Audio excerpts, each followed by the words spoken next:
레위기 22장 10절부터 33절입니다.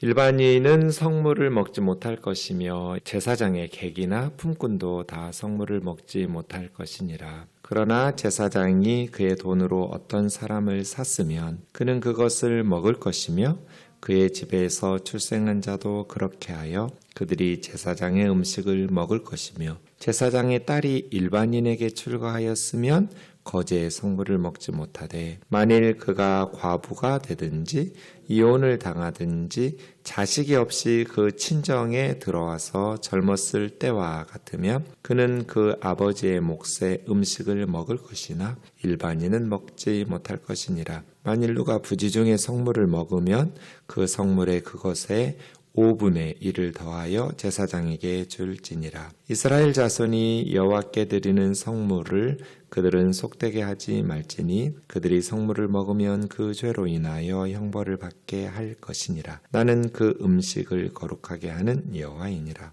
여호와께서 모세에게 말씀하여 이르시되 아론과 그 아들들과 이스라엘 온 족속에게 말하여 이르라. 이스라엘 자손이나 그 중에 거류하는 자나 서원제물이나 자원제물로 번제와 더불어 여호와께 예물로 드리려거든 기쁘게 받으심이 되도록 소나 양이나 염소의 흠 없는 수컷으로 드릴지니 흠 있는 것은 무엇이나 너희가 드리지 말 것은 그것이 기쁘게 받으심이 되지 못할 것임이니라. 만일 누구든지 서원한 것을 갚으려 하든지 자의로 예물을 드려 하여 소나 양으로 화목제물을 여호와께 드리는 자는 기쁘게 받으심이 되도록 아무 흠이 없는 온전한 것으로 할지니 너희는 눈먼 것이나 상한 것이나 지체에 배임을 당한 것이나 종기 있는 것이나 습진 있는 것이나 비루 먹은 것을 여호와께 드리지 말며 이런 것들은 제단 위에 화제물로 여호와께 드리지 말라. 소나 양의 지체가 더하거나 덜하거나 한 것은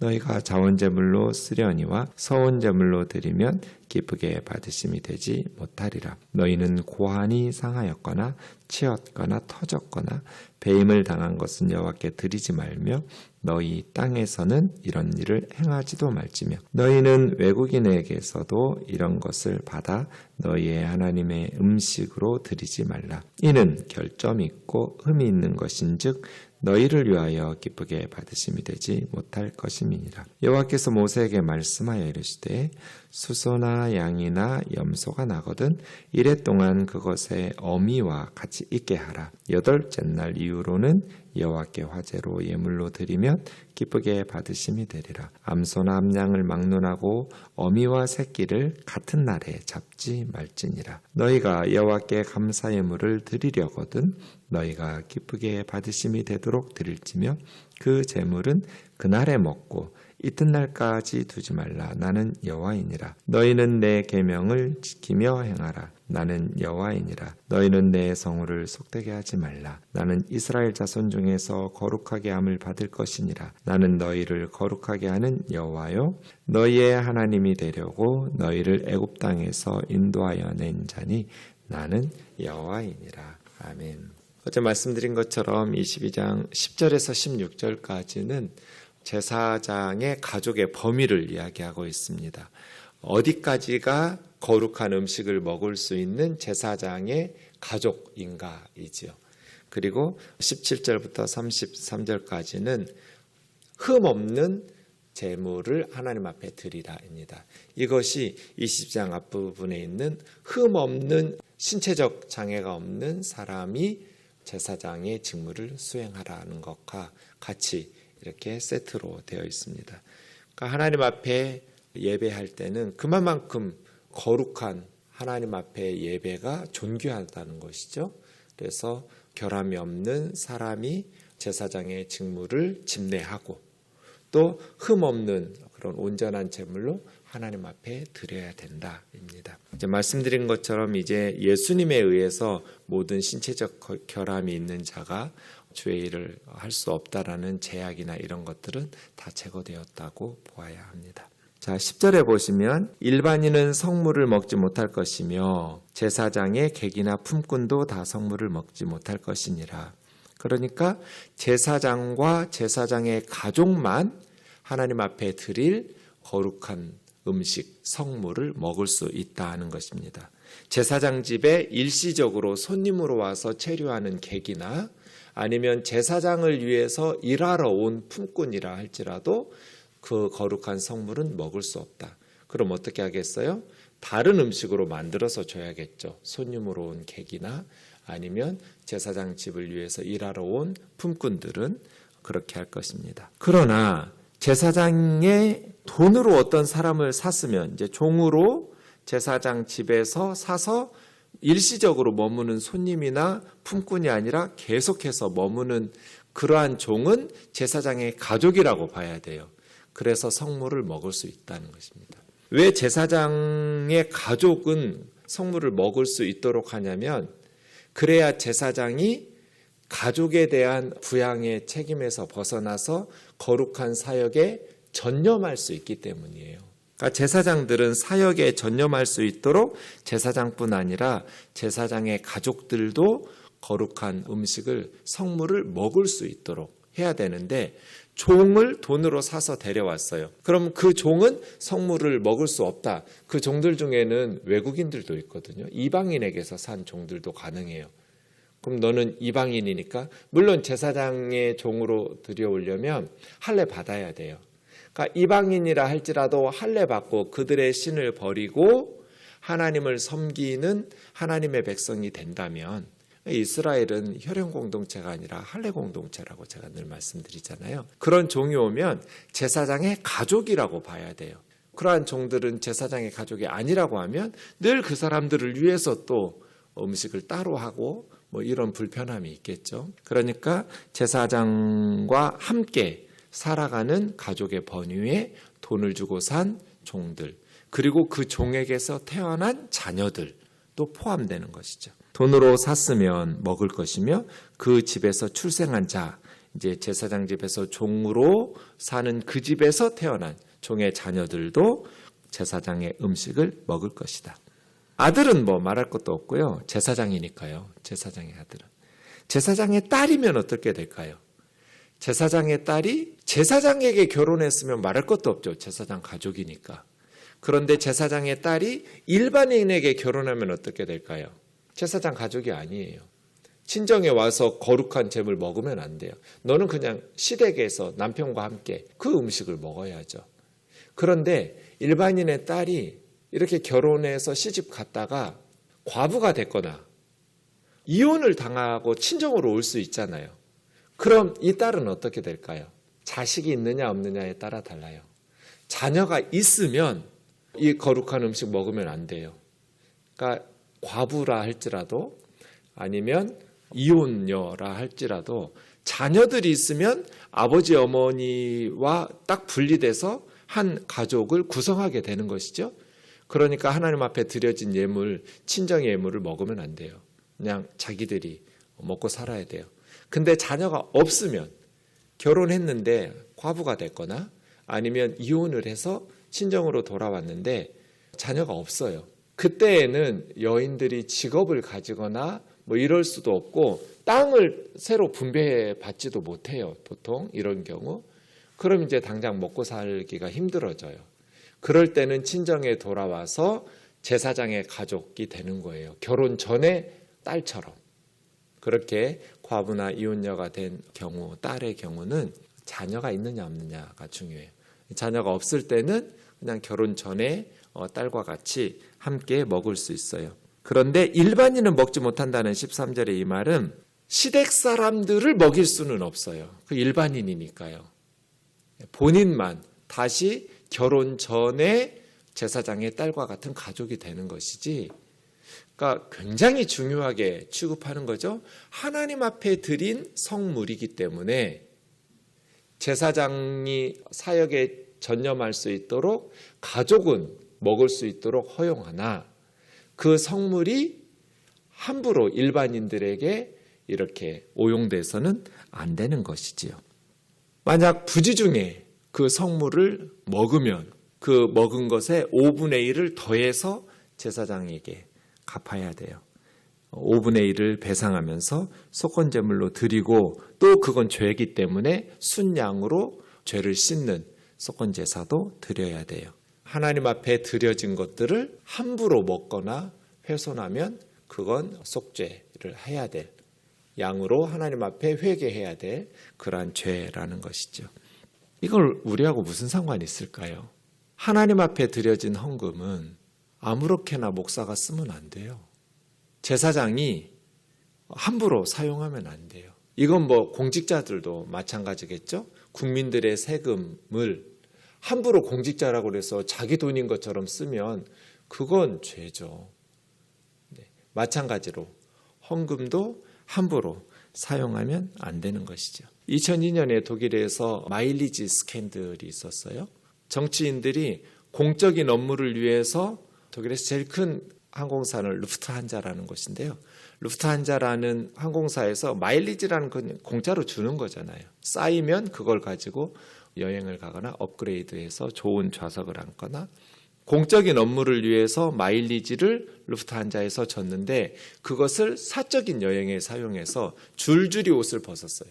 공직자들이. 너희들 왜 공적인 업무를 위해서 공짜로 준 거죠. 항공사에서. 그래도 그렇지. 공적인 업무를 다니면서 쌓인 마일리지를 너희 개인용으로 사용했느냐. 공직자의 자격이 없다. 수레더 총리 때 그래서 줄줄이 다 옷 벗었어요. 차기 수상감으로 거론되었던 사람도 독일 시장도 정치 끝났어요. 그 정도의 공직자들에게는 엄중함을 묻는 것이죠. 독일 사회에서는. 우리나라 공무원들하고 비교해 보면 정말 하늘하고 땅만큼이나 그래서 독일이 선진국이구나. 우리는 아직 멀었구나. 항공사에서 공짜로 준 마일리지를 개인적으로 사용했다고 총리 후보가 될 사람들 다 줄줄이 옷 벗어버리는 거예요. 자격 없다는 거죠. 이것보다 훨씬 더 국민의 세금보다 하나님 앞에 드린 헌금은 훨씬 더 무거운 거 아니에요? 그러니 제사장이라 할지라도 엄중하게 따져가지고 먹을 수 있는 범위와 먹을 수 없는 상황들을 정확하게 구별해서 율법에 기록해 놓은 것이죠. 교회의 재정 사용을 보면 그 교회가 얼마나 건강한 성경적인 교회인지 아닌지를 확인할 수 있어요. 재정을 공개하지 않고 불투명하게 목회자가 아니면 자기 측근의 어떤 장로님이나 그러한 재정 담당만 알면서 성도들이 모른다. 다 부패한 교회예요. 성도들이 드린 헌금을 투명하게 운영해야죠. 그리고 목사가 교회 헌금을 함부로 자기 뜻대로 왜 목사 아들 딸이 유학 가는데 교회 헌금을 써요?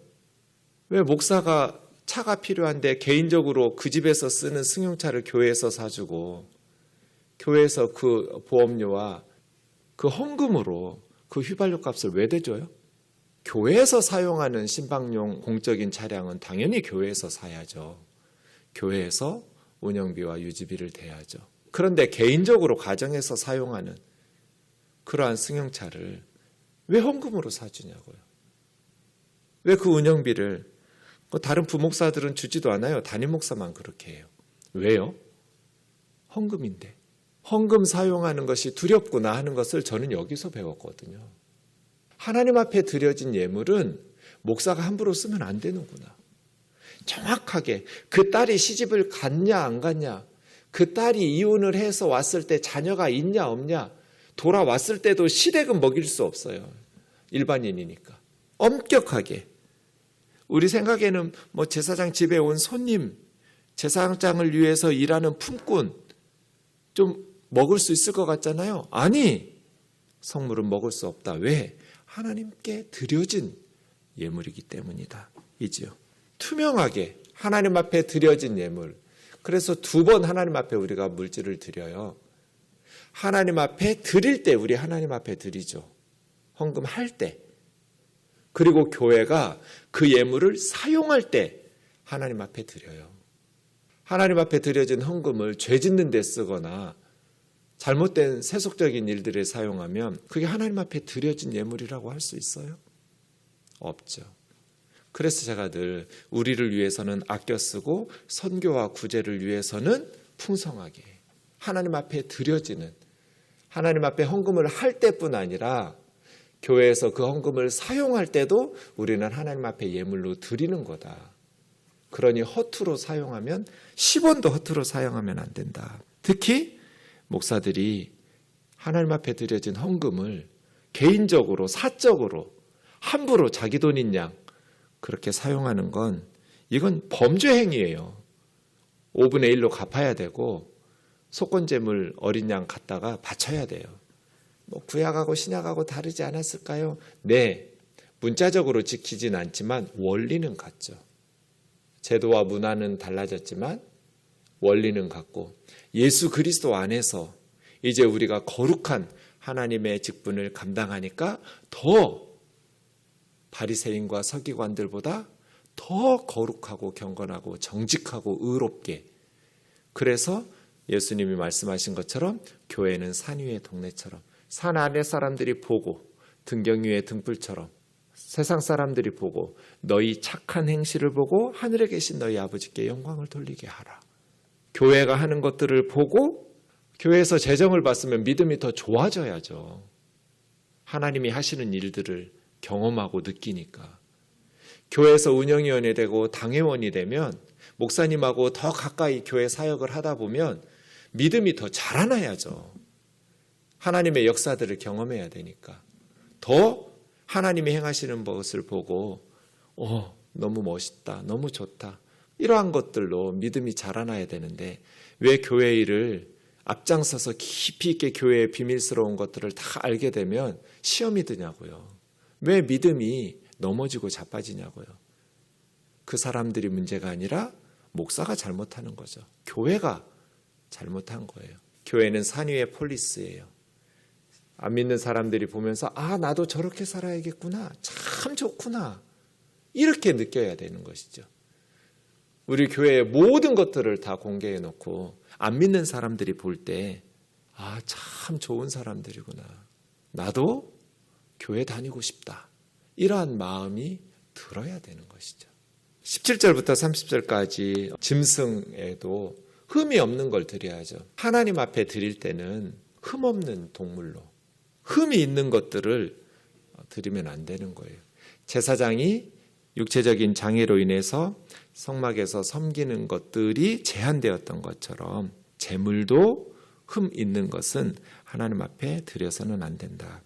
19절과 21절에 기쁘게 받으심이 되도록 이게 반복되고 있죠. 하나님께 드리는데 오히려 드리고 나서 하나님을 분노하게 하면 안 되잖아요. 하나님이 기쁘게 받으실 수 있는 예물이 되어야죠. 그건 뭐예요? 소나 양이나 염소나 흠없는 것으로 드려라. 하나님 앞에 드릴 때는 흠없는 것으로.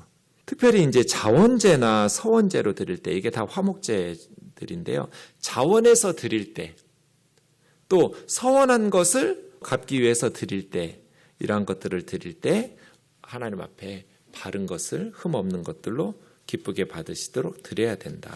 근데 자원제로 드리는 것은 뭐가 더했거나 덜한 것, 조금 이런 것들을 드릴 수 있어요. 이게 또 차이가 있어요. 23절 보세요. 소나 양의 지체가 더하거나 덜한 것은, 자원제는 내가 자원해서 드리는 거니까 하나님 앞에 드리고 싶은데 우리 집에 소나 염소가 발가락이 하나 더 있거나 뒷발가락이 하나 덜하거나 이럴 수 있어요. 지체가. 그런데 자원해서 드리고 싶어, 감사해서 가능해요. 근데 서원했어요, 하나님 앞에 드리기로. 그건 불가능해요. 그러니까 서원했을 때는 좀 더 엄격하게, 서원 갚기 위해서 그냥 갚는 신용하느라고 뭐가 좀 지체가 덜하거나 더하거나 이러지 말라는 거예요. 자원하는 마음으로 드리는 것은 가능하지만 그 말이에요. 외국인들에게 받는 것도 동일하게 흠 없는 것으로. 26절부터 보시면 여호와께서 모세에게 말씀하여 이르시되, 이 말이 나오면 새로운 문단이 시작된다고 생각하시면 돼요. 수소나 양이나 염소가 태어나면 7일 동안은 어머니와 같이 있게 해라. 8일이 넘어가면서 하나님 앞에 제물로 드릴 수는 있지만 태어나자마자 7일 이내에 어미하고 같이 지내는 시간 없이 그렇게 바치지 말라는 거예요. 잔인하게 하지 말라는 것이죠. 네. 또 암소나 암양을 막론하고 어미와 새끼를 같은 날 잡지 마라. 이게 잔인하게 하지 말라는 거예요. 하나님 앞에 드릴 때는. 그리고 염소 새끼나 양의 새끼를 어미의 젖으로 삶지 마라. 이러한 규례들도 있고요. 네. 새들의 경우는 새와 알을 동시에 취하지 마라. 가져가지 마라. 이러한 규례들이 다 너무나 동물이라 할지라도 잔인하게 무정하게 하지 말라는 거예요. 그리고 화목제를 드릴 때는 그날까지 다 먹고 이튿날까지 두지 마라. 이런 것들은 이제 이웃과 함께 나눠 먹으라는 것이죠. 네, 이건 뭐 규례에 따라 다르기도 한데요. 그래서 결론 31절 내 계명 지켜라. 나는 여호와이니라. 내 성호를 속되게 하지 마라. 나는 이스라엘 자손 중에서 거룩함을 받을 것이니라. 나는 너희를 거룩하게 하는 여호와요. 하나님은 계속 우리를 거룩하게 하시는데 우리가 계속 부정하게 살면 안 되겠지요. 너희 하나님이 되려고 애굽 땅에서 너희를 인도하여 낸 자니 나는 여호와이니라. 하나님을 섬긴다는 것은 하나님의 자녀, 하나님의 백성답게 세상 사람들과 다르게 거룩하게 구별하여 산다는 것이고, 하나님의 백성 이스라엘의 존재 이유는 그렇게 하나님께 예배하고 하나님과 함께 동행하면서 살아가는 삶, 그 삶 자체에 있는 것이죠. 위대한 업적을 남기려고 하지 말고 매일매일 하루하루의 생활 속에서 하나님을 섬기는, 하나님을 기쁘시게 하는 예배자의 삶이 되기를 주의 이름으로 축원합니다. 기도하겠습니다. 사랑하는 하나님 아버지, 감사합니다. 하나님 앞에 드려진 성물은 제사장이라 할지라도 함부로 사용해서는 안 되는 엄격한 규정을 주었습니다.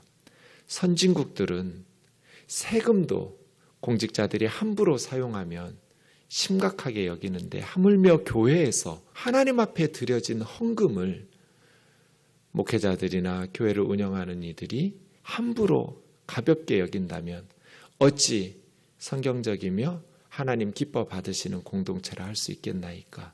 존귀하신 하나님 아버지, 우리로 하나님의 물질을 사용할 때 하나님 앞에 드려지는 예물답게 사용될 수 있도록 인도하여 주옵소서. 하나님 앞에 드리는 예물도 거룩한 예물 되게 하시고 하나님을 기쁘시게 하는 예물 되게 하여 주옵소서. 흠없는 제물로 드리라 하신 것처럼 우리가 기쁜 마음으로 하나님 앞에 감사의 마음을 담아 헌금을 하되 그것이 하나님의 기쁨이 될 수 있도록 드려지게 도와 주옵소서. 말 못하는 짐승이라 할지라도 잔인하게 잔혹하게 대하지 말라고 말씀하십니다. 우리에게 늘 자비로운 마음, 선한 마음 허락하여 주옵소서. 예수님의 거룩하신 이름으로 기도하옵나이다. 아멘.